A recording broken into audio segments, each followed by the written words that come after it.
$14,773 sellout, $3.7 million gate. It was a good night of fights. You guys know how I do it. I'm just going to jump right into this, and I know you guys want to ask the guys questions, so let's get it rolling. Raise your hand, she'll bring you over a mic.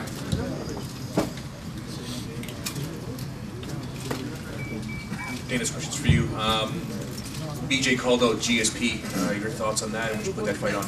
Yeah, I mean, obviously one of the things that I told BJ when we talked about him, you know, when he became reborn, we talked about him cleaning out the division. You know, I still think there's one more interesting fight there for him, but it isn't something that I wouldn't talk to him about. Definitely. I figured that's what he wanted. Got a question for Vanderlei. Vanderlei, how were you surprised by how quick your fight didn't last? Yeah, it's a great surprise because he's a very tough guy, and but fight's fight. He's going to the next. I think it's a very good match. I'm very happy because I give a good victory. This one's for BJ. BJ, were you surprised that Sean elected to stand and trade punches with you? Yeah, I thought he was going to try to use his combinations to set up more takedowns. I actually was trained a lot of defending takedowns. So when he started like going with combinations over and over, I was kind of like, okay, I got to relax my shoulders. I got to start, you know, getting into this thing because he wants to stand up. So I was surprised. Got a question for Tito. After the fight, you kind of left the door open for, you know, the future. What are your thoughts right now after this fight? Well, you know, actually next week is my son's birthday, so I'm gonna enjoy that. You know, I put 4 months into this training camp. You know, I took it really seriously, and you know, I've been fighting for 11 years. I'm only 33 years old, so I still see a bright future for me. I'm gonna compete for another 3 to 4 more years. And, you know, I'm going to prove some people wrong. You know, there's some people saying that I'm not focused on fighting anymore and I want to do the movies and all that bull. But, you know, yeah, that stuff's going to be there in the future, of course. But, you know, I left it open because I know that I'm going to still compete. I'm still hungry. I still want to fight. You know, Lolita fought a good fight tonight. You know, he ran when he needed to and he closed the gap when he needed to. And I just exposed myself in bad situations because I was trying to chase him down and try to bring the fight like I do, man. I try to entertain. Dana, this is for you. What did you think about Tito? The crowd was going crazy for him. After the fight, they still seem to be on his side, even though he lost. Yeah. What did you think? I don't disagree. Yeah, people like Tito.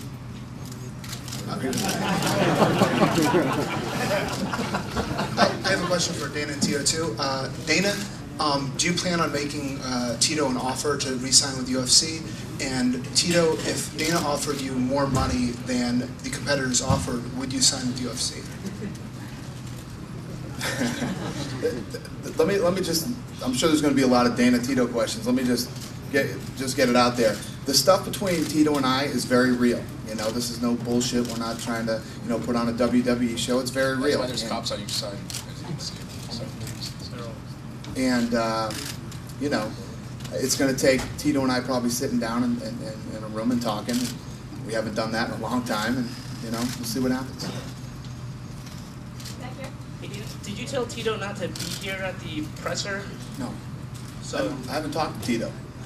Tito and I haven't talked, and no, he didn't say nothing to me. The people who work for him said. Said you? Okay. Yeah, they're trying to guide me out the door, up the escalators, and saying, yeah, you go this way, that way, and thank God I have my security Joshua with me that goes, no, bro, it's right here. And they're like, no, Tito's welcome to come to the press conference as long as he's not holding his own press conference. No, the thing starts at, you know, when everybody gets here. I think that was the issue. Tito got the mic tonight. Tito's here. Tito's welcome to say whatever he wants to say. Hey Dana, has there been any news on who Brock Lesnar's going to be fighting next? No. Yeah, we do know. Yeah. I don't know. Let's talk about tonight. I can't even think of anything other than that. Dana, do you want Tito in the UFC? Yeah, listen. Like I said, Tito and I probably need to sit down and talk, you know, like a couple of adults, which we're not, we all know, and talk. And when we do that, we'll see what happens. This question's for Rashida. You had a very, very good performance tonight, but you got a somewhat negative reaction from the crowd.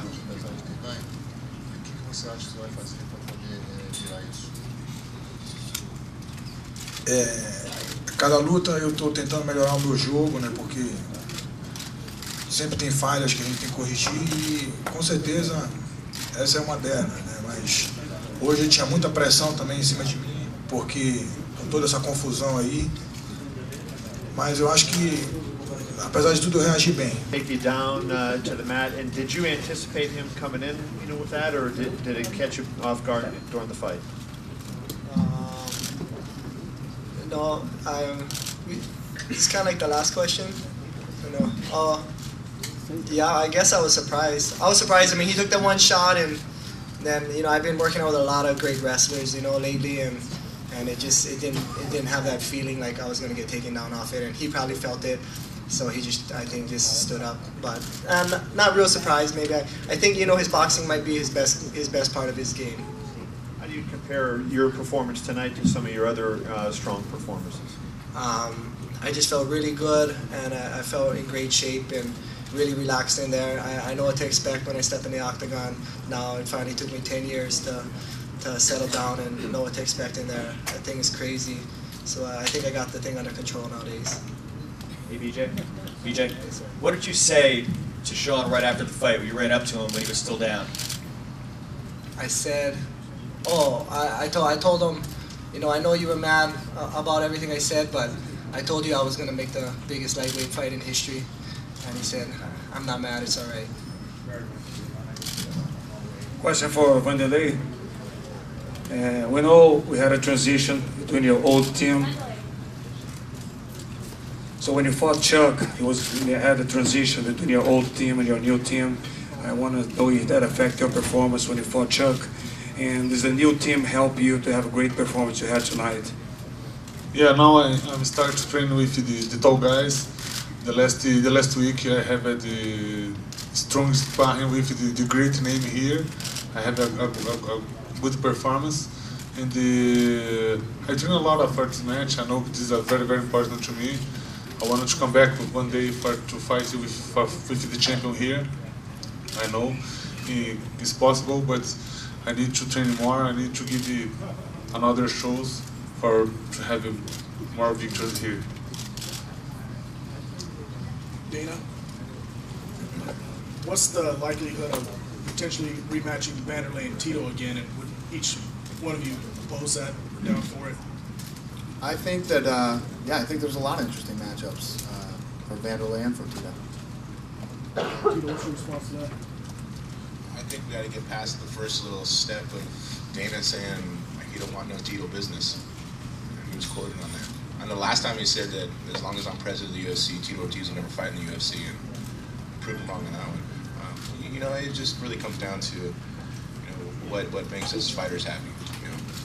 The respect value really comes down to it. But Vanderlei's an awesome fighter. I mean, he did an awesome job tonight. I congratulate him. And he's a great fighter. Last time we fought, we had a great fight. And it was the light heavyweight champion after that match was over. But Vanderlei's a great fighter. He did a great job tonight. I congratulate him 100%. And for the future, you never know what happens. And respect is a two-way street. Vanderlei, would you fight Tito?